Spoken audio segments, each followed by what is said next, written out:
மறைந்த முன்னாள் பிரதமர் மன்மோகன் சிங் ஆட்சியில் தமிழுக்கு செம்மொழி அந்தஸ்து, சென்னை மெட்ரோ ரயில் திட்டம், எண்ணூர் துறைமுகம் உள்ளிட்ட பல்வேறு திட்டங்கள் வழங்கப்பட்டதாக புதுச்சேரி முன்னாள் முதலமைச்சர் நாராயணசாமி தெரிவித்தார். டாக்டர் மன்மோகன் சிங் அவர்களை பொறுத்த வரைக்கும் இந்த நரசிம்மா அவர்களால் இந்த நாட்டுடைய நிதியமைச்சராக நியமிக்கப்பட்டு மிக சிறப்பான முறையில் இந்திய பொருளாதாரத்தை தலைநிமிர செய்தவர், இந்திய நாட்டை தலைநிமிர செய்தவர் டாக்டர் மன்மோகன் சிங் அவர். பல திட்டங்களை டாக்டர் மன்மோகன் சிங் இந்த நாட்டில் கொண்டு வந்தார். அதாவது மக்களுக்கு உணவு பாதுகாப்பு திட்டம், வேலைவாய்ப்பு உறுதி திட்டம், புதிய கல்விக் கொள்கை திட்டம், மலைவாழ் மக்களுக்கு பட்டா கொடுக்கின்ற திட்டம், தகவல் அறியும் சட்டம் என்று மிகப்பெரிய திட்டங்களை அன்னை சோனியா காந்தியுடைய ஆலோசனையோடு டாக்டர் மன்மோகன் சிங் அவர்கள், அப்பொழுது கம்யூனிஸ்ட் கட்சிகள் கூட எங்கள் கட்சி ஆட்சிகளை கூட்டணியில் இருந்தாங்க, அந்த திட்டங்களை நிறைவேற்றி இன்று வரை அதை செய்ய வேண்டும் என்ற கட்டாயத்தில் இப்பொழுது இருக்கிறார்கள். அந்த திட்டங்கள் எல்லாம் மக்களுக்கு பயன்படுற திட்டம். தமிழகத்தை பொறுத்த வரைக்கும் மிகப்பெரிய முடிவு டாக்டர் மன்மோகன் சிங் அவர்கள் எடுத்தது தமிழுக்கு செம்மொழி அந்தஸ்து கொடுத்தது. இது தமிழனுடைய கோரிக்கை, அதை செய்து கொடுத்தார். இன்று தேசிய நெடுஞ்சாலை இருக்கிற நாட்டில் தமிழ்நாட்டுடைய வளர்ச்சிக்கு எண்ணூர்ல புதிய துறைமுகம் கொண்டு வரது டாக்டர் மன்மோகன் சிங் தமிழ்நாடு வளர்ச்சிக்காக மெட்ரோ ரயில் திட்டம் டாக்டர் மன்மோகன் சிங் காலத்தில் கொண்டு வரப்பட்டது. இப்படி தமிழ்நாடு இப்போ வளர்ச்சி அடைந்து சொன்னா டாக்டர் மன்மோகன் சிங் பங்கு, அன்னை சோனியா காந்தியுடைய பங்கு, டாக்டர் கலைஞருடைய பங்கு உண்டு. தொடர்ந்து எக்ஸ்பிரஸ் 8 செய்திகளை பார்க்கலாம். தமிழக மக்கள் மற்றும் ஊடகங்களின் கவனத்தை ஈர்க்கவே பாஜக மாநில தலைவர் அண்ணாமலை சாட்டையால் அடித்துக் கொண்டதாக பாமக தலைவர் அன்புமணி ராமதாஸ் விமர்சித்துள்ளார். சென்னை விமான நிலையத்தில் செய்தியாளர்களுக்கு பேட்டியளித்த அன்புமணி, அண்ணா பல்கலைக்கழக மாணவி பாலியல் வன்கொடுமை விவகாரத்தை தனிப்பட்ட பிரச்சினையாக பார்க்கக்கூடாது என்று தெரிவித்தார். மேலும் தமிழ்நாட்டில் கஞ்சா விற்பனை அதிகரித்து விட்டதாகவும் சட்டம் ஒழுங்கு சீர்கெட்டுள்ளதாகவும் அன்புமணி குற்றம் சாட்டினார்.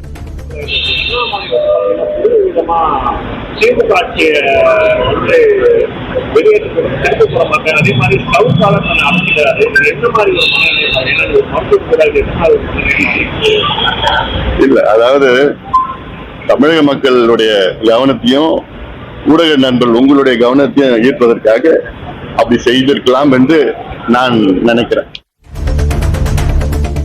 பெங்களூருவில் கூலி படப்பிடிப்பை முடித்துவிட்டு நடிகர் ரஜினிகாந்த் சென்னை திரும்பினார். விமான நிலையத்தில் செய்தியாளர்களிடம் பேசிய அவர், கூலி படத்தின் படப்பிடிப்பு 70% நிறைவடைந்திருப்பதாக கூறினார்.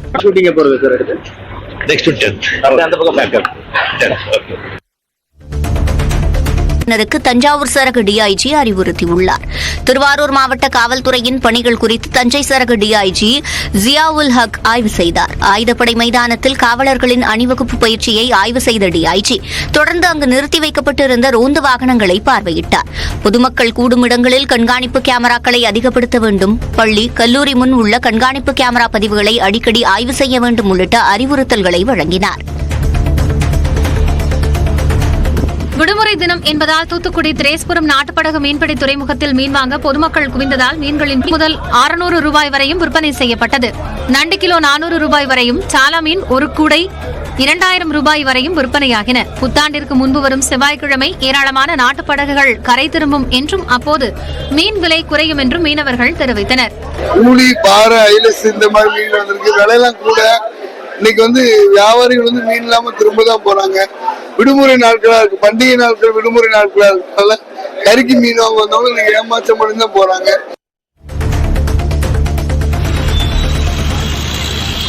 ஈரோடு அருகே ஓட்டுநருக்கு வலிப்பு ஏற்பட்டதால் அரசு பேருந்து சாலைபுற மின்கம்பத்தின் மீது மோதி விபத்திற்குள்ளானது. சூரம்பட்டி வலசு பகுதியில் இருந்து 20க்கும் மேற்பட்ட பயணிகளுடன் புறப்பட்ட பேருந்தை அண்ணாதுரை என்பவர் ஓட்டி வந்தார். அவருக்கு திடீரென வலிப்பு ஏற்பட்டதால் பேருந்து தாறுமாறாக ஓடி சாலையின் இடதுபுறமாக இருந்த மின்கம்பத்தின் மீது மோதி நின்றது. இந்த விபத்தில் யாருக்கும் எந்த பாதிப்பும் ஏற்படவில்லை. ஒரு இருசக்கர வாகனம் மட்டும் சேதமடைந்தது. வலிப்பு நோய் ஏற்பட்ட ஓட்டுநர் அண்ணாதுரை அரசு மருத்துவமனைக்கு அழைத்துச் செல்லப்பட்டார். வேலூர் மாவட்டம் காட்பாடி அருகே ஏரிமுனை கிராமத்தில் 100 நாட்டுக்கோழிகள் ஒன்றாக இருந்ததால் பொதுமக்களிடையே அச்சம் ஏற்பட்டுள்ளது. விவசாயி பலராமன் என்பவர் தருமபுரி மாவட்டத்திலிருந்து 100 நாட்டுக்கோழிகளை வாங்கி வந்து ஏரிமுனையில் உள்ள தனது பண்ணையில் வளர்த்து வந்தார். இந்நிலையில் 100 கோழிகளும் இரவு நன்றாக இருந்த நிலையில் காலையில் அனைத்தும் உயிரிழந்து கிடந்தன. இதற்கு நோய் தாக்குதலா, மிருக தாக்குதலா என குழப்பம் ஏற்பட்டுள்ளது. தமிழக தமிழக பாஜக தலைவர் அண்ணாமலையை கண்டித்து தஞ்சாவூரில் திமுக தொண்டர் ஒருவர் தலையில் முட்டைகளை உடைத்துக் கொண்டார். திமுகவை வீழ்த்தும் வரையில் காலணி அணிய மாட்டேன் என்று கூறிய அண்ணாமலை தனக்கு தானே சாட்டையால் அடித்துக் கொண்டார்.